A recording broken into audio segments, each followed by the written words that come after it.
رزق فقط کھانا پینا نہیں ہے. دیکھیں رزق علم اللہ کی طرف سے یہ بھی رزق ہے, دماغ سے سوچنے کی صلاحیت بھی رزق ہے, اچھے ماں باپ بھی رزق ہے, بہن بھائی یہ بھی رزق حسن ہے, اچھی شریک حیات یہ بھی اللہ کی جانب سے رزق کی ایک کیفیت ہے.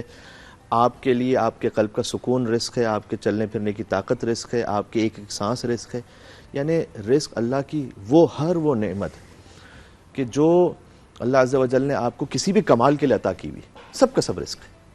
تو ایک تو یہ کہ رزق بہت زیادہ وسیع ہے. دوسرا یہ کہ رزق کا جو آغاز ہے نا وہ پیدا ہونے کے بعد سے نہیں ہوتا, پہلے سے ہو جاتا ہے, شکم مادر سے ہوتا ہے. سورہ مومنون 23واں سورہ ہے اور اس کی 12ویں آیت سے جو آگے پورا پیراگراف ہے نا, وَلَقَدْ خَلَقْنَا الْإِنسَانَ مِنْ سُلَالَةٍ مِنْ طِينٍ, ہم نے انسان کو گیلی مٹی سے خلق کیا, ثُمَّ جَعَلْنَاهُ نُطْفَةً فِي قَرَارٍ مَكِينٍ, اس کے بعد اس کے نطفے کو ایک محفوظ مقام پر رکھا. یہ بھی رزق تھا, شکم مادر میں محفوظ مقام بھی ایک رزق کی کیفیت تھی کہ اللہ نے وہاں رکھا تاکہ وہ پرورش پا سکے.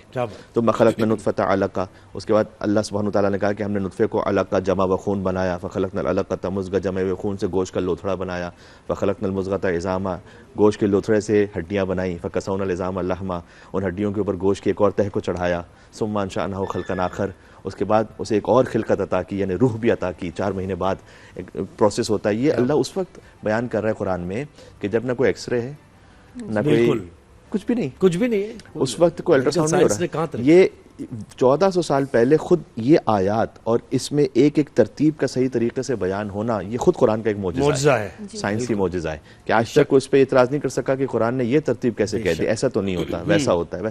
بالکل جو ہوتا ہے وہ اللہ سبحانہ وتعالیٰ نے 1400 سال پہلے بیان کیا ہوا تھا.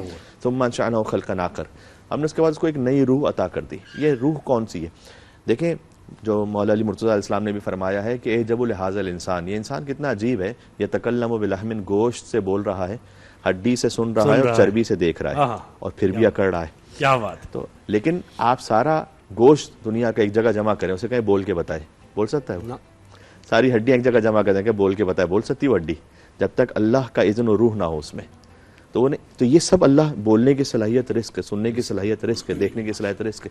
سوال یہ ہے کہ ہم اس رزق کو استعمال کہاں پر کر رہے ہیں. مولا علی مرتضیٰ علیہ السلام ہی نے فرمایا ہے کہ اللہ کی نعمت کا جو کم سے کم حق ہے نا وہ یہ ہے, اس کے رزق کا کم سے کم حق یہ ہے کہ اسی کے عطا کردہ رزق کو اسی کے معصیت میں استعمال نہیں کرنا, اسی کے گناہ میں استعمال نہیں کر لینا.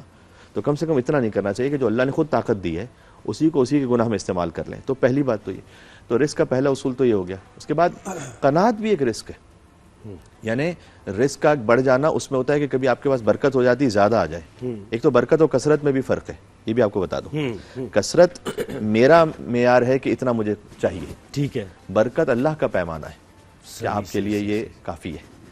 کثرت میں عام طور پر حرام بھی انوالو ہوتا ہے کہیں نہ تو اسکائز لمٹ نا. نہیں, کثرت میں کیا ہوتا ہے کہ کہیں نہ کہیں آپ غلط طریقے سے بھی کوئی حاصل کرتے ہیں. بہرحال ہوتا ہے دنیا کا نظام. برکت میں حرام نہیں ہوتا.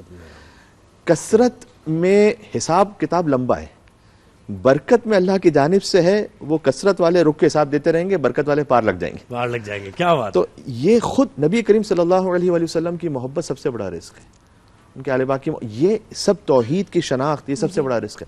یہ سب وہ ہے کہ جو اللہ عز و جل نے ہمیں عطا کیا ہوا ہے. اب جو آخر میں بات کہنے لگا تھا قناعت, یہ بھی رزق ہے. قناعت کا رزق پتہ ہے کیا ہے؟ یعنی حضرت علی علیہ السلام ایک جگہ سے گزر رہے تھے, خلیفۃ المسلمین تھے, گوشت بیچ رہا تھا ایک شخص. اس نے کہا یا علی یہ گوشت لے لیجئے, مثلا 4 درہم کا ہے. تو انہوں نے فرمایا کہ نہیں ابھی میرے پاس 2 درہم ہے. کہا چلیں 2 درہم دے دیں, 2 درہم پہ میں صبر کر لوں گا. تو کر سکتے تھے وہ ایسا, لیکن انہوں نے فرمایا کہ تیرے 2 درہم پر صبر کرنے سے بہتر یہ ہے کہ میرا نفس گوشت نہ کھانے پر صبر کر لے. کیا بات ہے, سبحان اللہ. ابھی میں رک جاؤں چونکہ جتنا ہے میں اسی اعتبار سے, جب ہم کہتے ہیں چادر دے کے پیر پھیلاؤ, تو قناعت بھی جو ہے نا وہ ایک رزق ہے. میں اس پہ ایک بات یہ کہنا چاہوں گا کہ رزق کی وسعت کے لیے جو طریقہ کار ہمارے پاس احادیث میں موجود ہیں, قرآن کی آیات میں موجود ہے, اس کو اختیار کریں. ان افراد کی طرف نہ جائیں جو آپ سے خالی اپنی ریٹنگ بڑھانے کے لیے یا ویورشپ بڑھانے کے لیے عجیب و غریب باتیں کرتے ہیں. میڈیا پر بھی بیٹھ کے آپ اپنے بجلی کے میٹر پر زمزم لکھ دیں تو آپ کا جو ہے نا بل ختم ہو جائے گا. دیکھیں اس کو تماشا میں نہیں بنانا چاہیے. ایک شخص جو امامہ پہن کر آیا ہوا ہے, اس امامی کی ایک رسپیکٹ ہے, کسی بھی مسلک سے ہے ان کی رسپیکٹ ہے کہ آپ ان افراد سے بھی بات کر لیجئے کہ بھائی فلاں کرکٹر صاحب ہیں ان کو ہم ٹیم سے نکالیں تو کوئی وظیفہ بتا دیں.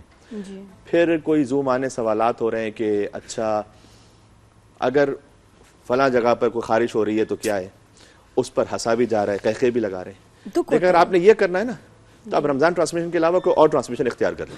بہت سی جگہیں, بہت سے پلیٹ فارمز ہیں. بالکل بالکل, یہ اللہ رسول کا مقام ہے, اس کو اس طرح سے رہنے دیں کہ جہاں پر شریف النفس افراد کے جو اس کی حرمت ہے نا, اس حرمت کے ساتھ صحیح طرح سے بات ہو سکے.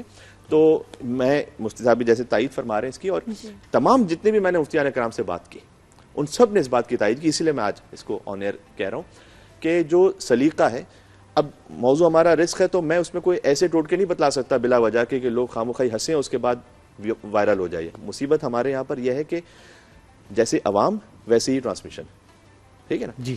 اس لیے کہ وہ بھی اگر آپ کو سنجیدہ بات کر لیجیے تو اس کو کوئی دیکھنے کو تیار نہیں ہوگا. اس کے ویوز ہوں گے 2000 3000 المیہ ہے یہ. اور اگر کوئی آپ ایسی چٹکلا چھوڑ دیں وہ پوری دنیا میں وائرل ہوتا پھرے گا, ہر طرف سوشل میڈیا پہ جائے گا, ہر طرف واٹس ایپ پہ فارورڈ ہو رہا ہوگا, تو جن کا مقصد ہے وہ پورا ہو گیا.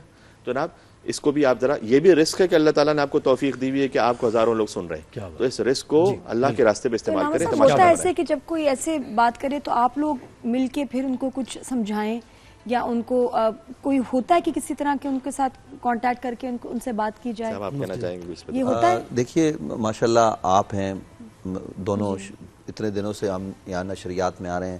علامہ صاحب بھی میرے خیال میں میرے ساتھ تو 3-4 دن سے یہی ہیں. تو الحمدللہ ہم نے کوئی ایسی چیز یہاں نہیں دیکھی.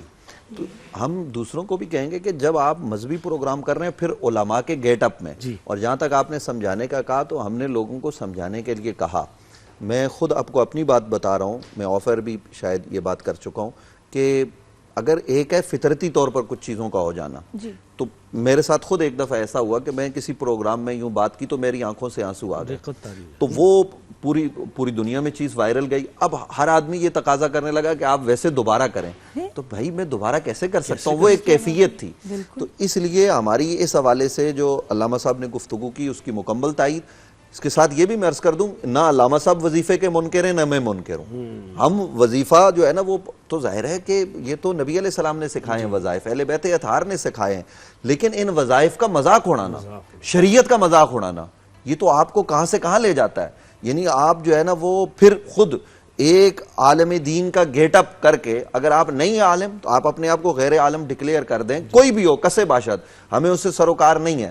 تو آپ اس طریقے سے دین کو مذاق بنائیں, اس کو تختہ مشق بنائیں, یہ تو سری ظلم ہے, اس کی کہیں پر بھی گنجائش نہیں ہے. اور پھر اس سے کیا ہوتا ہے, اس کا نقصان کیا ہوتا ہے. چونکہ علامہ صاحب نے گفتگو کی تو میں اس لیے اگلی بات کر رہا ہوں, ہمارا موضوع اگرچہ رزق ہے لیکن یہ بہت ضروری ہے, جانی چاہیے یہ بات.